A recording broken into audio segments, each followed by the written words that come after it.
When I first listened to Dr. Wayne Dyer, I really enjoyed his work. However, for a while, I just wasn't ready to apply his wisdom.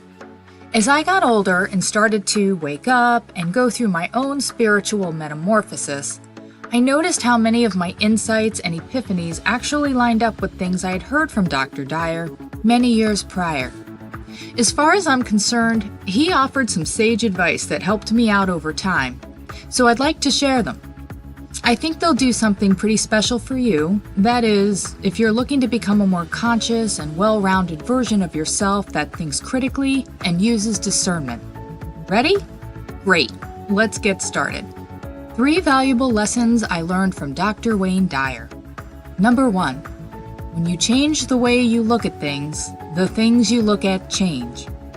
This piece of wisdom encourages you to keep an open mind and to realize that what you see and experience may have additional angles and perspectives. When you're open to seeing more than what's immediately presented to you, your point of view expands. This is extremely helpful when it comes to communicating with others, unlocking possibilities in the presence of limitations, and using creativity to solve problems. Think of it this way. A triangle is just a triangle when it's viewed in 2D, right? Well, what happens when you move around a little? You may notice this triangle has more than just one side, transforming it into a pyramid. When you change the way you look at things, the things you look at really can change. This takes practice and mindfulness, but if you want to break the chains that bind you, it's worth the effort. 2.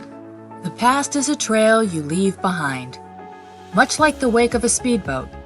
That is, it's a vanishing trail temporarily showing you where you were. The wake of the boat doesn't affect its course. Obviously, it can't since it appears behind the boat. So consider this image when you exclaim that your past is the reason you aren't moving forward. That's a quote by Dr. Wayne Dyer.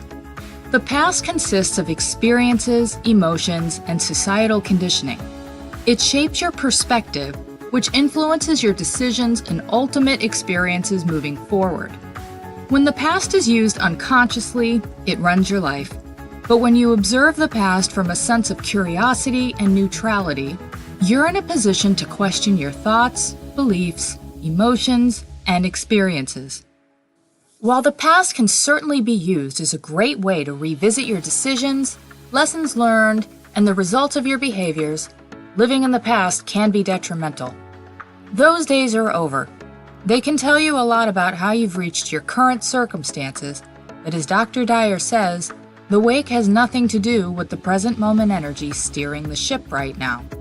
The nugget of wisdom here is to use the past as a reference, but don't ruminate in it or use it as an excuse to keep you stagnant. Use it for self-reflection, but then let it go. 3. Don't die with your music still in you.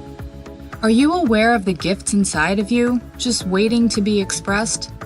What if your life's path was laid out from the moment you were born, but you have no idea what that is because you've been bumble-tripping along and obeying your programming instead of living your truth?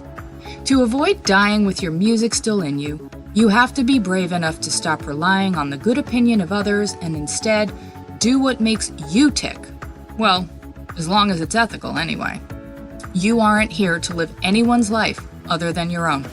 So live it, and know that you'll do more for the world around you by being authentic and in harmony with yourself than you ever will by subscribing to and following the dogmas dictated to you by society, your peers, and especially the media. To learn more about the ideas shared in this video, I highly recommend reading Dr. Wayne Dyer's book, The 10 Secrets to Success and Inner Peace. I loved it, and I think you'll enjoy it as well. Thanks for watching. Please like and share this video and subscribe to the channel, and then hit the notification button. Until next time, take care.